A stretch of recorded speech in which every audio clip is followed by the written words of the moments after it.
Hello everyone, welcome back to my YouTube channel. आज हम बात करेंगे इस वीडियो में माउंट एवरेस्ट के बारे में। क्या आप जानते हैं कि माउंट एवरेस्ट के बारे में ऐसी मान्यता है कि सिर्फ वही व्यक्ति कैलाश पर जा सकता है जिसने कभी कोई पाप ना किया हो।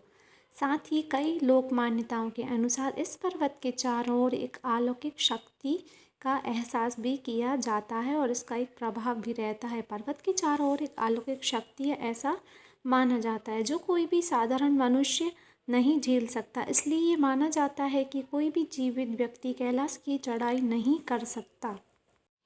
लगभग 29,000 फीट की ऊंचाई के बावजूद एवरेस्ट पर चढ़ना तकनीकी रूप से आसान है, लेकिन कैलाश पर्वत पर चढ़ने का कोई रास्ता नहीं है, जो खड़ी चट्टानों और ग्लेशियरों से घिरा हुआ है। ऐसी खतरनाक चट्टानों पर चढ़ते समय बड़े से बड़ा पर्वतारोही भी घुटनों के बल गिर जाता है।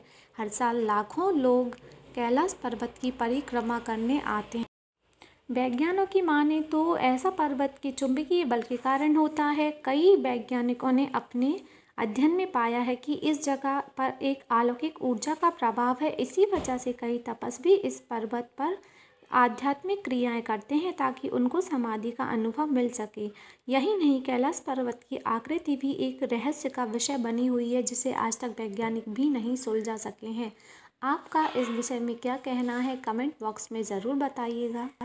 क्या आप जानते हैं आसमान में लाइट का चमकना? कई बार कैलाश पर्वत पर 7 तरह की लाइटें आसमान में चमकती हुई दिखाई देती हैं। नासा के वैज्ञानिकों का ऐसा मानना है कि हो सकता है ऐसा यहाँ चुंबकीय बल के कारण होता हो। यहाँ का चुंबकीय बल आसमान से मिलकर कई बार इस तरह की चीज़ों का निर्माण कर सकता है। क्या आप जानते हैं कि माउंट एवरेस्ट की खासियत क्या है? माउंट एवरेस्ट समुद्र तल से ऊपर पृथ्वी का सबसे ऊंचा पर्वत है, जो हिमालय की महालगुर हिमालय उप श्रृंखला में स्थित है। चीन नेपाल सीमा इसके शिखर बिंदु से ही होकर गुजरती है। इसकी ऊंचाई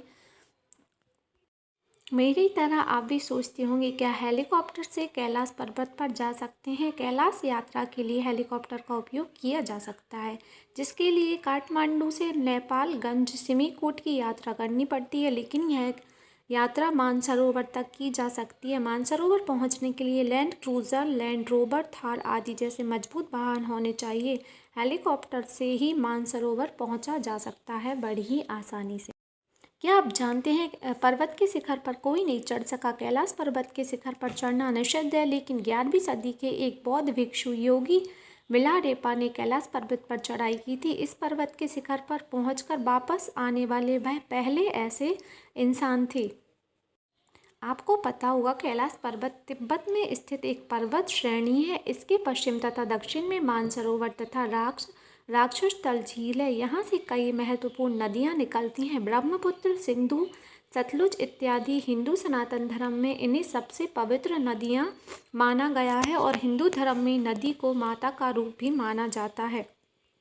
हिंदू देवी देवताओं में और हिंदू मान्यताओं के अनुसार भगवान शिव का घर और भगवान शिव का वास कैलाश पर्वत को माना जाता है। क्या आप जानते हैं कि हिंदू मान्यताओं के अनुसार भगवान शिव आज भी कैलाश पर्वत पर अपने परिवार के साथ निवास करते हैं? उनके साथ कई देवी देवता और ऋषि मुनियों का भी यह निवास स्थान है और रहा है। कैलाश पर्वत दर्शन के लिए अभी तक चीन के भरोसे रहना पड़ता है और पिछले 4 सालों से कैलाश मानसरोवर यात्रा भी नहीं हुई है। इसे देखते हुए अब उत्तराखंड के पिथौरागढ़ में 17,000 फीट की ऊंचाई पर मौजूद ओल्ड लिपू पास से पवित्र कैलाश के दर्शन किए जा सकते हैं। कैलाश पर्वत की ऊंचाई लगभग 6600 मीटर से अधिक है, जो दुनिया के सबसे ऊंचे माउंट एवरेस्ट से लगभग 22,000 मीटर कम है। बावजूद इसके माउंट एवरेस्ट पर अब तक 7,000 से अधिक लोग चढ़ाई कर चुके हैं, लेकिन कैलाश पर्वत अब भी अजय है, यानी तमाम कोशिशों के बाद भी अभी तक कोई भी कैलाश पर्वत पर नहीं चढ़ सका। क्या आपको पता है कि कैलाश पर्वत पर अभी तक किस किसने चढ़ाई की है? पूरी तरीके से रोक लगा दी। वर्तमान समय में कैलाश पर्वत की चढ़ाई पर अभी भी पूरी तरीके से रोक लगी हुई है, क्योंकि भारत और तिब्बत समेत दुनिया भर के लोगों का मानना है कि ये पर्वत एक पवित्र स्थान है, इसलिए इस पर किसी को भी चढ़ाई नहीं करना चाहिए। कहते हैं 11वीं सदी में एक बौद्ध भिक्षु योगी मिलारेपा ने अभी तक माउंट कैलाश पर्वत पर सिर्फ चढ़ाई मीडिया रिपोर्ट्स के अनुसार कैलाश मानसरोवर की यात्रा इस साल 2023 में मई और सितंबर के बीच आयोजित होगी। यात्रा को सड़क और हेलीकॉप्टर से पूरा किया जा सकेगा। इसके लिए केंद्र सरकार की ओर से जरूरी नॉर्म्स तय किए हैं। मानसरोवर यात्रा के लिए प्रक्रिया पूरी करने में 10 से 30 दिन लग जाते हैं। क्या आप जानते हैं कि माउंट एवरेस्ट हिमालय पर्वत श्रृंखला की एक चोटी है। यह नेपाल और तिब्बत के बीच स्थित है, जो चीन का एक स्वायत्त क्षेत्र है। 8,849 मीटर और 29,032 फीट ऊंचाई पर इसे पृथ्वी पर सबसे ऊंचा बिंदु माना जाता है। 19वीं सदी में इस पर्वत का नाम भारत के पूर्व सर्वेक्षण जनरल जॉर्ज एवरेस्ट के नाम पर भी रखा गया था। क्या आप जानते हैं कि माउंट एवरेस्ट की भाषा क्या है? माउंट एवरेस्ट ऐतिहासिक स्थानीय तिब्बती नाम चोलोगोमा से है, जिसे क्युमोलांगमा भी कहा जाता है, जिसका अर्थ है विश्व की देवी माँ। चोलोगोमा का उच्चारण होता है। माउंट एवरेस्ट का नेपाली नाम सागर माता है, जिसका अर्थ है आकाश की देवी। कुछ लोग चोटियों के पूरे समूह को भी इस प्रकार से बुलाते हैं। क्या माउंट एवरेस्ट भारत में नहीं है? जी हाँ, एवरेस्ट नेपाल और तिब्बत चीन के स्वायत्त क्षेत्र की सीमा के बीच स्थित है। एवरेस्ट पर्वत ऊंचाई के साथ एशिया और विश्व का सबसे ऊंचा पर्वत माना जाता है।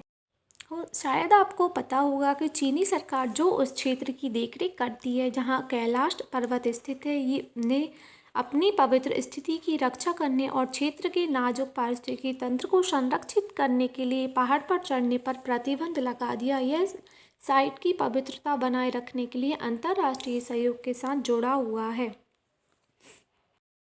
कैलाश पर्वत तिब्बत की सबसे ऊंची चोटियों में से एक होने से बहुत दूर है, लेकिन आधुनिक समय में अभी इस पर चढ़ाई नहीं की जा सकी। पहाड़ का चुनौतीपूर्ण आकार, कठोर मौसम और दूरस्थ स्थान इसे कठिन बनाते हैं और इसका सांस्कृतिक महत्व लोगों को इसे आजमाने के बारे में सोचने से भी रोकता है। क्या आप जानते हैं कि कैलाश पर्वत तिब्बत में एक पर्वत श्रेणी है? इसके पश्चिम तथा दक्षिण में मानसरोवर तथा राक्षस झील है। यहाँ से कई महत्वपूर्ण नदियाँ ब्रह्मपुत्र, सिंधु आदि सनातनी नदियाँ यहाँ से निकलती हैं और इनका हिंदू धर्म में खासा।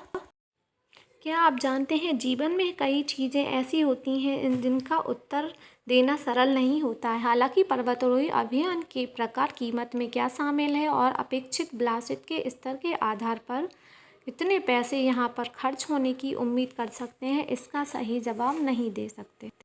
भारतीयों को कैलाश पर्वत और मानसरोवर पर जाने की अनुमति क्यों नहीं है? मानसरोवर तिब्बत का हिस्सा है जो अब चीन के अधीन है। हालांकि भारतीय धर्म और संस्कृति आंतरिक रूप से कैलाश पर्वत और मानसरोवर झील दोनों से जुड़ी हुई है, लेकिन अब ये दूसरे देश का हिस्सा है, इसलिए वहाँ पर जाने में काफ़ी कठिनाइयों का सामना भी करना पड़ता है।